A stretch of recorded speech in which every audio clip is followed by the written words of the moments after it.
विजेता हिंदू चैनल में आपका स्वागत है। सनातन धर्म तथा भारतवर्ष हजारों लाखों सालों से है। जो कुछ आज हमें दुनिया में दिख रहा है और हम ये समझते हैं कि ये सब चीज़ें और इन चीज़ों की खोज अंग्रेजों ने और यूरोपियनों ने की ही, उससे कई हजारों साल पहले हम ये सब बना चुके थे। इसी श्रृंखला में मैं आपको बताऊंगा कि धातु विज्ञान की जानकारी भारतीयों को कई हजारों वर्षों से थी। हम कच्चे लोहे से इस्पात बनाना बहुत अच्छी तरह जानते थे। इतिहास में भारतीय इस्पात की श्रेष्ठता के अनेक उल्लेख मिलते हैं। अरब और फारस के लोग भारतीय इस्पात की तलवारों के लिए हमेशा लालायित रहते थे। इस्पात बनाने की प्राचीन भारतीय पद्धति के अनुसार कच्चे लोहे, लकड़ी तथा कार्बन को मिट्टी की प्यालियों में एक विशेष तापमान पर गर्म करके धीरे धीरे उन्हें ठंडा करने पर उच्च कार्बन युक्त इस्पात प्राप्त होता था। इस इस्पात से बनी तलवारें इतनी तेज और मजबूत होती थीं कि रेशम को भी वह सफाई से काट देती थी।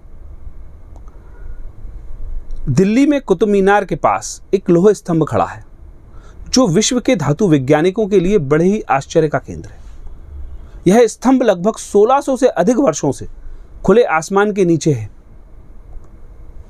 और सभी मौसमों की मार झेलता है, किंतु इतने वर्षों में भी उसमें जंग नहीं लगा। यह बात बड़ी आश्चर्यजनक है। इस स्तंभ के इतिहास का प्रश्न जहां तक आता है, यह 14वीं शताब्दी में बना है। इस स्तंभ पर संस्कृत में कुछ लिखा हुआ है। उसके अनुसार इसे ध्वज स्तंभ के रूप में खड़ा किया गया था। चंद्रराज नामक सनातनी द्वारा मथुरा में विष्णु पहाड़ी पर निर्मित भगवान विष्णु के मंदिर के सामने इसे ध्वज स्तंभ के रूप में खड़ा किया गया था। इस पर गरुड़ स्थापित करने के लिए इसे बनाया गया था। इस कारण इसे गरुड़ स्तंभ भी कहते हैं। सन 1050 में यह स्तंभ दिल्ली के संस्थापक राजा अनंत पाल द्वारा यहाँ लाया गया। इस स्तंभ की ऊंचाई 24.5 फीट है। इसके ऊपर गरुड़ की मूर्ति पहले कभी लगी होगी। स्तंभ का कुल वजन 6100 किलोग्राम है। इसके रासायनिक परीक्षण से पता चला है कि यह स्तंभ आश्चर्यजनक रूप से शुद्ध इस्पात का बना हुआ है। यह आज के इस्पात की तुलना में इसमें कार्बन की मात्रा भी काफी कम है।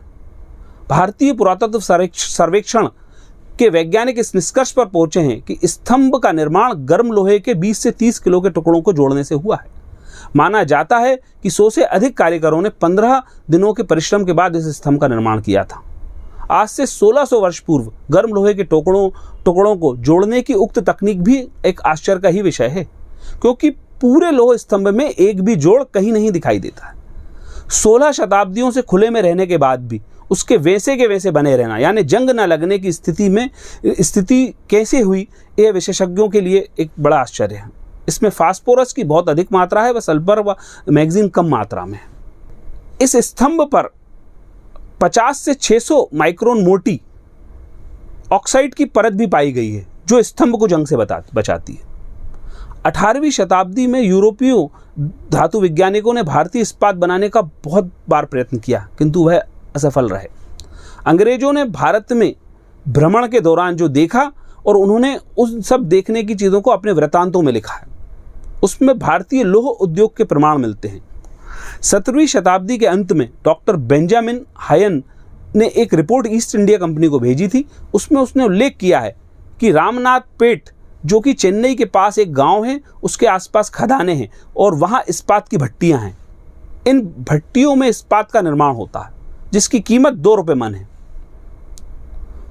एक दूसरी रिपोर्ट मेजर जेम्स फ्रैंकलिन की है, जिसमें वह सेंट्रल इंडिया में इस्पात के निर्माण के बारे में लिखता है।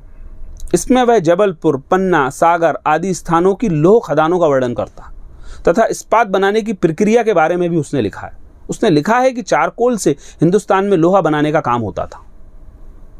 जिन भट्टियों में भारतीय कारीगर इस्पात बनाते थे, वह सभी भट्टियां एक ही नाप की होती थी। भट्टियों के बाद धोकनी और उनका मुंह यानी नोजल बनाने की विधि, उसके बाद भट्टी से जो कच्चा लोहा निकलता है उसे शुद्ध करने की रिफाइनरी का वर्णन भी उसने किया है। भारतीय इस्पात उस स्वीडन के लोहे को भी मात देता था, जिसका परचम पूरे यूरोप में उस समय फैला हुआ था। ईस्ट इंडिया कंपनी को एक रिपोर्ट कैप्टन जे कैंपलेन ने दी थी, जिसके प्रमाण उपलब्ध हैं, जो 18वीं शताब्दी की है। इसमें दक्षिण भारत में लोहे के निर्माण का वर्णन है। ये सब रिपोर्टें कहती हैं कि उस समय भारत में हजारों छोटी छोटी इस्पात निर्माण करने की भट्टियां थीं। एक भट्टी में 9 से 10 लोगों को रोजगार मिलता था तथा उत्कृष्ट प्रकार का सस्ता लोहा भारत में बनता था। इस प्रकार का लोहा पूरी दुनिया में किसी देश में नहीं बनता था। रेलगाड़ी में लगने के लिए आयरन की खोज करते समय अंग्रेजों ने बार बार लिखा है कि भारत का लोहा सर्वश्रेष्ठ है और सस्ता है। इंग्लैंड का बढ़िया लोहा भी भारत के घटिया लोहे का मुकाबला नहीं कर सकता है। उस समय लगभग 1 लाख लोग इन भट्टियों में काम करते थे। अंग्रेजों ने 1874 में बंगाल आयरन कंपनी की स्थापना की और बड़े पैमाने पर लोहे का उत्पादन प्रारंभ कर दिया।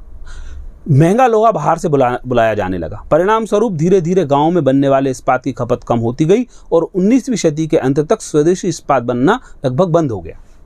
अंग्रेजों ने बड़े बड़े कारखाने लगाकर स्वदेशी प्रौद्योगिकी की कमर तोड़ दी।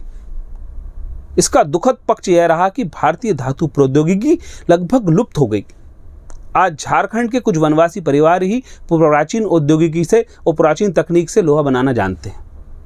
इस प्रकार हम यह प्रमाणिक रूप से कह सकते हैं कि प्राचीन भारत में भारतीय सनातनी लोहा निर्माण और इस्पात निर्माण में सर्वश्रेष्ठ थे और सर्वप्रथम इस्पात का निर्माण भारत में ही हुआ था। जय श्री राम।